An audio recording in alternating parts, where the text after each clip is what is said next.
Hi hello నమస్తే, నేను చెవుల కృష్ణాంజనేయులు. బీజేపీ ఒక నినాదం తీసుకున్నది.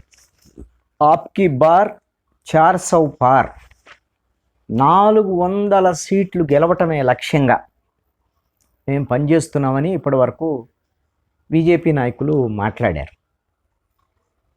ఇప్పటి వరకు ఎన్డీఏకి 339 సీట్లు ఉన్నాయి. ఒక బీజేపీకి మాత్రమే 303 సీట్లు ఉన్నాయి. పూర్తి స్థాయి వాళ్ళకి బలం ఉన్నటువంటి పరిస్థితి ఉంది. మేము 400 సీట్లు బీజేపీ గెలవబోతుందని ప్రచారం చేసుకున్నారు.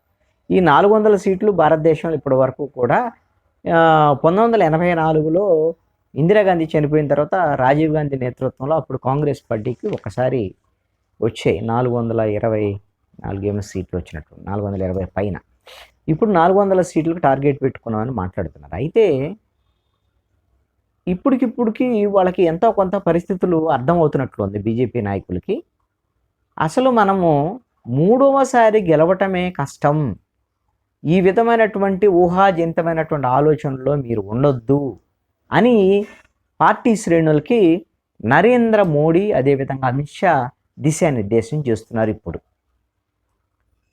మనం గెలిచేసాము, ఇంకా మూడోసారి గెలవబోతున్నాము, హ్యాట్రిక్ కొట్టబోతున్నాము అని ఈ విధమైనటువంటి ఊహాలోకాల్లో వ్యవహరించవద్దు.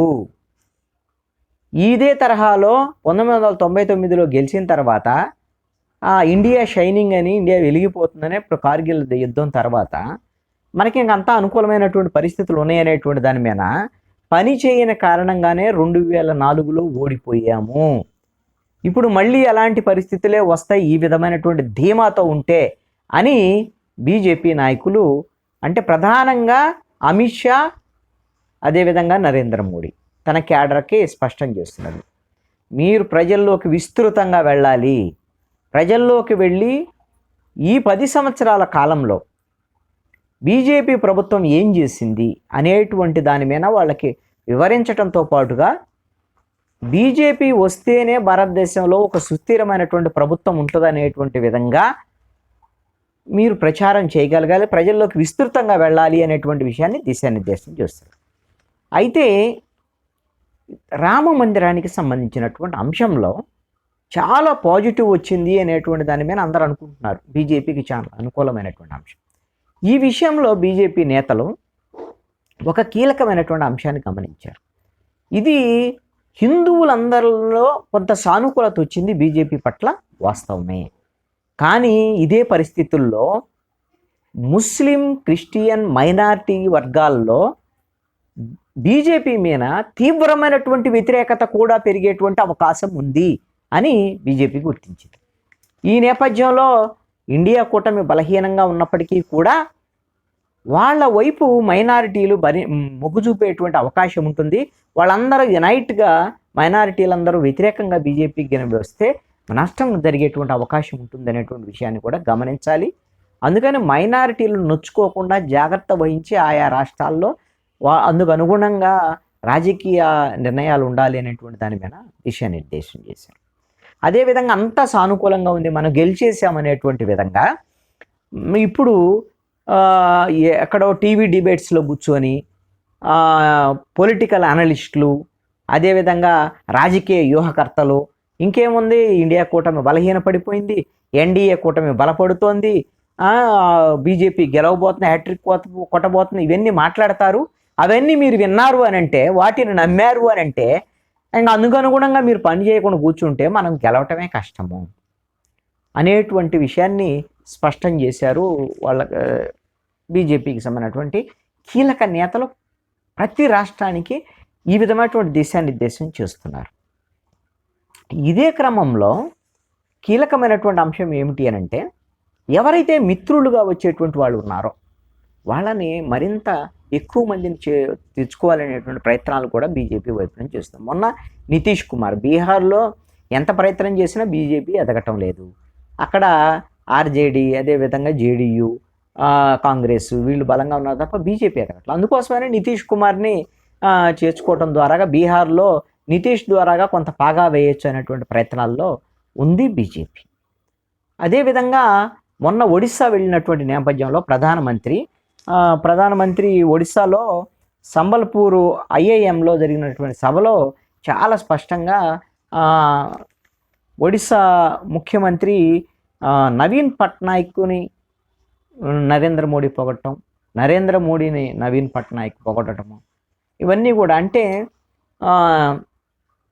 బీజేడీని కూడా ఎన్డీఏలోకి తీసుకురావటం, లేదు అని అంటే బీజేపీకి అనుకూలంగా ఉండేటువంటి విధంగా వ్యవహరించేటువంటి విధంగా చూసుకోవటం అనేది ఒడిశాలో ఒక ప్రయత్నం చేశారు. బీజేపీ వైపు కొంత పుంజుకుంటుందేమో అనేటువంటి దాని మీద ఎంత ప్రయత్నం చేసినా పూర్తి స్థాయిలో అక్కడ అధికారంలోకి రావడం కష్టంగా ఉన్నటువంటి పరిస్థితి ఉంది. అందుకనే ఇంకా బీజేడీతోనే మిత్రత్వం అయితే బెస్ట్ అనేటువంటి దాని మీద ఆలోచనలో ఉన్నారు. ఈ విధంగా జాగ్రత్త చేసుకొని ఇప్పుడు వరకు ఎన్డీఏకు ఉన్నటువంటి ఆ 330 సీట్లన్నా మిగిల్చుకుంటే మళ్ళీ అధికారంలోకి వస్తే చాలు అనేటువంటి ఆలోచనలో ఇప్పుడు బీజేపీ వచ్చినటువంటి పరిస్థితి ఉంది. ఎన్డీఏ కూటమి కూడా ఆ దిశగా పయనిస్తుంది. అయితే ప్రధానంగా ఇప్పుడు ఆశలు పెట్టుకున్నటువంటి అంశం ఏమిటంటే నరేంద్ర మోడీ కూడా పదే పదే చెప్తున్నారు, మేము భారతదేశ వ్యాప్తంగా విద్యుత్ అనేటువంటిది ప్రతి ఇంటికి విద్యుత్ కనెక్షన్, ప్రతి ప్రాంతానికి గ్రామానికి విద్యుత్ కనెక్షన్ ఇచ్చేటువంటి ప్రయత్నం చేశాం. ఇప్పుడు 0 విద్యుత్ బిల్లు దీనికోసం ఇప్పుడు బడ్జెట్లో కూడా ప్రవేశపెట్టడం జరిగింది.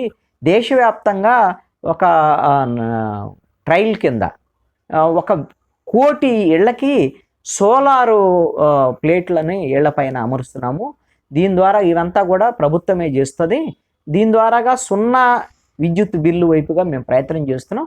ఈ విధమైనటువంటి ప్రయత్నం ఇదిగైనా ఫలిస్తే, ఈ 1 కోటి ఇళ్ళకి ఇదిగైనా సక్సెస్ఫుల్గా చేస్తే దీన్ని మరింత విస్తృతంగా ముందుకు తీసుకెళ్లేటువంటి ప్రయత్నం చేస్తాను. అంటే దీని ద్వారాగా కొంత తమకు అనుకూలమైనటువంటి పరిస్థితులు ఉండొచ్చు, పేదల వైపు నుంచి తమకు అనుకూలంగా ఉంటుందని చెప్పేసి బీజేపీ భావిస్తున్నటువంటి అంశం. ఇప్పుడు బీజేపీ వాళ్ళ నాయకులకైతే అన్ని రాష్ట్రాలకు సంబంధించినటువంటి ఈశాన్య రాష్ట్రాల్లో బలం లేనటువంటి పరిస్థితి ఉంది. ఇప్పుడు దక్షిణాది రాష్ట్రాల్లో 5 రాష్ట్రాల్లో ఉన్నటువంటి కర్ణాటకలో 25 సీట్లు, ఒక తెలంగాణలో 4 తప్ప 129 దక్షిణాది రాష్ట్రాలు 129 లోక్సభ స్థానాలు ఉంటాయి. 29 వాళ్ళకు 50 రావాలి అనేటువంటి ప్రయత్నాల్లో ఉన్నారు. ఆ విధమైనటువంటి పరిస్థితి మరి కనపడటంలో, అందుకోసం ఉన్న సీట్లను మిగిల్చుకోవటం ఒకటి. అందుకు అనుగుణంగా మీరు కృషి చేయండి, ప్రజల్లోకి వెళ్ళండి విస్తృతంగా. వెళ్తే మాత్రమే మనం మళ్ళీ కనీసం గెలిచేదానికి అవకాశం ఉంటుంది. లేదు అంటే నష్టపోతాం. 2000 తరహా లాంటి ఫలితాన్ని, అంటే ప్రతికూలమైనటువంటి ఫలితాలని, ఓటమికి వెళ్ళేటువంటి ప్రమాదం ఉంది అనేటువంటి విధంగా అమిత్ షా, అదేవిధంగా నరేంద్ర మోడీ అన్ని రాష్ట్రాలకు సంబంధించినటువంటి బీజేపీ అధ్యక్షులకు వాళ్ళ కమిటీలన్నిటికీ కూడా ఇదే దిశానిర్దేశం చేస్తున్నారు. ఇది ఒక రకంగా వాస్తవ దగ్గరగా ఆలోచిస్తున్నట్టుగానే బీజేపీ వైపు నుంచి అయితే అనుకోవచ్చు.